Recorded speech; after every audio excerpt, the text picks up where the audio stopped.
건강을 해치지 않으면서 커피를 마시려면 어떻게 해야 할까요? 많은 사람들이 오해하는 사실 알고 계셨나요? 커피는 하루를 시작하는 첫 음료로 마시면 안 됩니다. 또 커피를 잘못 보관하거나 품질이 나쁜 커피를 사면 건강에 위험한 곰팡이가 생길 수 있다는 사실도 잘 알려져 있지 않습니다. 시중에서 판매되는 일부 커피는 설탕이 많이 들어가거나 품질이 떨어지는 원두 찌꺼기일 수 있고, 이런 커피를 잘못된 방식으로 마시면 오히려 건강에 해로울 수 있습니다. 위염, 심계항진, 신경자극, 불면증까지.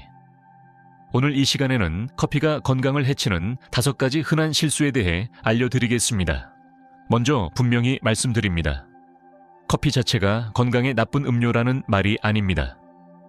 커피는 천연의 약입니다. 다만 잘못된 방식으로 구매하고 보관하고 준비하고 마신다면 그때는 문제가 생기는 것이죠. 마지막 2가지 실수는 정말 놀라울 수 있으니 끝까지 주의 깊게 들어주세요. 실수 5. 하루의 첫 음료로 커피를 마신다. 많은 분들이 아침에 일어나자마자 커피부터 찾습니다. 하지만 이것은 큰 실수입니다. 왜 그런지 설명드릴게요.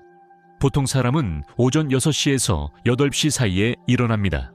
이 시간에는 코르티솔이라는 호르몬이 활발히 분비되기 시작합니다. 코르티솔은 우리 몸을 깨우고 하루를 시작할 수 있는 에너지를 주는 역할을 합니다. 이 시점에 커피를 마시면 이미 올라가 있는 코르티솔 수치에 또 자극제가 더해지는 겁니다. 즉, 2가지 자극이 겹치면서 커피의 효과는 오히려 감소하게 됩니다. 게다가 이 시기에 커피를 마시면 과도한 자극으로 인해 불안, 초조함, 짜증 같은 부작용이 나타날 수 있습니다. 그리고 시간이 지나 코르티솔이 떨어질 때 커피의 효과도 사라지면서 에너지가 급격히 낮아지는 현상이 생깁니다. 그래서 저희가 추천하는 아침 첫 음료는 무엇일까요? 바로 물입니다. 레몬물, 로즈마리물, 계피물 등 어떤 형태든 좋습니다. 2잔 정도 충분히 마셔서 수분을 보충한 후 30분에서 1시간이 지난 뒤에 설탕 없는 블랙커피를 마시는 것이 이상적입니다. 실제로 과학적 연구 결과에 따르면 커피를 마시기에 가장 좋은 시간은 오전 8시 30분에서 9시 30분 사라고 합니다. 저는 항상 기상 후 1시간이 지난 후에 커피를 마셔라 라고 권합니다. 이게 가장 효과적인 시간대입니다. 실수 4. 아무 시간대에나 커피를 마신다. 방금도 말씀드렸듯 아침에 일어나자마자 커피를 마시는 건 피해야 합니다. 그 외에도 커피를 마시는 시간대가 매우 중요합니다. 커피를 마시면 위에서 흡수되고 30분에서 1시간 안에 혈액 속을 돌기 시작하며 간을 거쳐 자극 효과를 냅니다. 하지만 커피의 성분은 몸 안에서 4시간에서 8시간까지 지속됩니다. 다시 말해 오후 2시에 마신 커피는 밤 10시까지도 우리 몸에 영향을 줄 수 있다는 뜻입니다. 이로 인해 의사들은 보통 오후 2시 이후에는 커피를 마시지 말라고 권고합니다. 어떤 전문가는 오후 12시 이후부터 피하라고 말하기도 하죠. 많은 분들이 이렇게 반문할 겁니다. 저녁 먹고 나서 커피 마셔도 전 잘만 자요. 하지만 여기서 중요한 건 단순히 잠드는 것이 아니라 숙면을 취하는가입니다. 커피는 뇌가 깊은 수면 단계, 즉 REM 수면에 도달하는 것을 방해하거나 그 깊이를 얕게 만듭니다. 결과적으로 깊은 회복 수면이 줄어들고 다음날 아침 피로감을 느끼게 됩니다. 또한 커피는 심장 박동을 증가시키고 혈압을 높이며 코르티솔 분비를 유도해 수면을 방해합니다. 심지어 자는 동안 미세한 각성을 유발해 우리가 기억조차 못하는 얕은 깨어남이 반복되기도 합니다. 그래서 커피 마시고 자긴 잤는데 다음날 피곤한 이유를 모르겠어요 라고 느낀다면 커피 때문일 수 있습니다. 해결책은 간단합니다. 1. 밤 1011시쯤 잠드는 분이라면 오후 23시 이후에는 커피를 마시지 마세요. 2. 번째 저녁 식사 후에 꼭 커피를 마시고 싶다면 디카페인 커피를 선택하세요. 실수 3.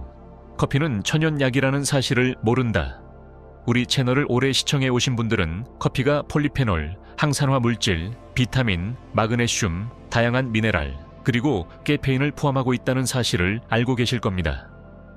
커피는 심장, 뇌, 혈관을 보호해주고 신진대사를 돕고 사고력과 집중력을 높여주며 심지어 기분을 좋게 해주는 효과도 있습니다. 하지만 이 모든 효능에도 불구하고 대부분의 사람들은 커피에도 복용량이 있다는 것을 알지 못합니다. 만약 혈압약을 정해진 양보다 3에서 4배 더 복용한다면 어떻게 될까요? 당연히 몸에 해롭겠죠. 커피도 마찬가지입니다. 천연의 약인 만큼 복용량을 지켜야 합니다. 그렇다면 하루에 어느 정도까지 커피를 마셔야 할까요? 과학적으로 권장되는 카페인 섭취량은 하루 400mg 이내입니다.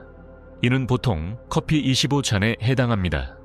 사람마다 카페인에 대한 민감도가 다르기 때문에 어떤 사람은 하루 12잔으로 충분하고 어떤 사람은 3에서 5잔까지 마셔도 문제가 없습니다. 또 커피를 자주 마시다 보면 점차 내성이 생겨 효과를 느끼기 위해 더 많은 양이 필요해지는 것도 자연스러운 현상입니다. 하지만 뇌에서 6잔을 초과하게 되면 어떻게 될까요? 첫째, 커피의 유익한 효과는 점점 줄어들고, 둘째, 부작용이 증가하기 시작합니다. 불면증, 위염, 짜증, 신경과민 등 다양한 증상이 나타날 수 있습니다. 실수 2. 모든 사람이 커피를 마셔도 괜찮다고 생각한다. 세상에 있는 모든 음식과 마찬가지로 커피도 누구에게나 맞는 것은 아닙니다. 물론 대다수 사람은 커피를 마셔도 무방하지만 특정 증상이 있는 사람에게는 커피가 해가 될 수 있습니다. 이제부터는 조금 더 의학적인 이야기로 들어가 보겠습니다. 저는 심장 전문의이기 때문에 먼저 심장과 관련된 내용부터 시작하겠습니다. 이미 여러 차례 말씀드린 바 있지만 하루 3에서 4잔의 커피를 마시는 사람들의 심장을 엑스레이나 초음파로 살펴보면 커피를 마시지 않는 사람들보다 건강한 경우가 많습니다. 하지만 커피는 심박수를 증가시키고 혈압을 일시적으로 상승시킵니다. 이는 계단을 오르거나 운동할 때처럼 일시적인 자극으로 나쁜 것이 아닙니다. 오히려 긍정적인 반응입니다. 그러나 일부 사람들은 이 변화에 민감하게 반응합니다. 커피를 마시면 심장이 더 빨리, 더 세게 뛰는 것을 느끼고 그로 인해 불안, 짜증, 가슴 두근거림 등의 증상을 호소하기도 합니다. 그렇다면 불규칙한 심장 박동, 즉 부정맥이 있는 사람은 어떨까요? 실제로 대부분의 부정맥은 커피로 인해 악화되지 않습니다. 다만 부정맥이 있는 분이라면 반드시 주치의나 심장 전문의와 상담하여 커피 섭취에 대해 조언을 구하는 것이 좋습니다. 보통은 단순히 섭취량을 줄이면 됩니다. 그 다음으로 고혈압이 있는 분들은요, 커피를 마셔도 됩니다. 커피가 혈압을 약간 올릴 수는 있지만 그 효과는 일시적이며 운동과 비슷한 작용이기 때문입니다. 특별한 의학적 이유가 없다면 대부분의 고혈압 환자에게 커피는 문제가 되지 않습니다. 그렇다면 불안 증상이 있는 사람은 어떨까요? 이 경우에는 주의가 필요합니다.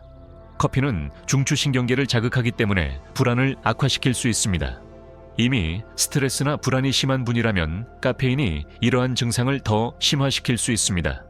같은 맥락으로 짜증이 심하거나 감정 기복이 큰 분에게도 커피는 부담이 될 수 있습니다. 그리고 마지막으로 위염, 궤양, 역류성, 식도염이 있는 사람에게 커피는 정말 조심해야 합니다. 커피는 위 점막을 자극해 위산 분비를 촉진시킵니다. 그래서 위염이 있는 분들은 통증이 심해질 수 있고 식도에 염증이 있는 분은 식도 자극이 심해질 수 있습니다. 또한 장의 연동 운동을 촉진시켜 설사를 유발할 수 있기 때문에 과민성 대장증후군이 있는 분에게도 무리가 될 수 있습니다. 물론 모든 사람이 해당되는 건 아니므로 이러한 증상이 있다면 반드시 담당 의사와 상담해 보시기 바랍니다. 실수 1. 잘못된 커피를 선택한다. 많은 사람들이 커피의 종류에 크게 신경 쓰지 않습니다. 하지만 어떤 커피를 선택하느냐는 건강에 매우 중대한 영향을 미칠 수 있습니다. 일부 커피는 곰팡이에 오염되어 있을 수 있고 이 곰팡이는 신장뿐 아니라 아직 연구 중이긴 하지만 다른 장기에도 영향을 줄 수 있다는 우려가 있습니다. 또 어떤 커피는 커피 생산국에서 나온 불량 원두나 찌꺼기를 재활용하여 설탕을 섞어 맛을 감추는 경우도 있습니다. 이른바 토라도 커피라고 불리는 것들이나 품질이 낮은 티백 커피들이 이에 해당합니다. 이런 커피들은 절대 추천하지 않습니다. 왜냐하면 커피의 본래 목적, 즉 건강을 위한 천연약으로서의 가치를 훼손하기 때문입니다. 운동 전 활력을 얻고자 커피를 마시거나 일의 효율을 높이기 위해 커피를 마신다면 곰팡이나 설탕이 섞인 저품질 커피는 오히려 건강을 해칠 뿐입니다.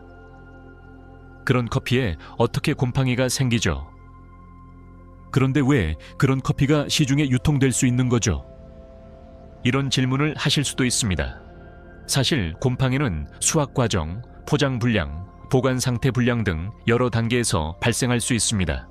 그래서 지금부터 여러분의 커피가 곰팡이에 오염되지 않도록 하는 방법을 몇 가지 알려드리겠습니다. 첫째, 커피를 구입할 때 주의하세요. 포장이 찢어져 있거나 원두가 깨져 있거나 색이 변했거나 신선하지 않은 원두는 피하세요. 겉으로 보기에도 이상이 있는 커피는 구매하지 않는 것이 가장 좋습니다. 둘째, 보관은 매우 중요합니다.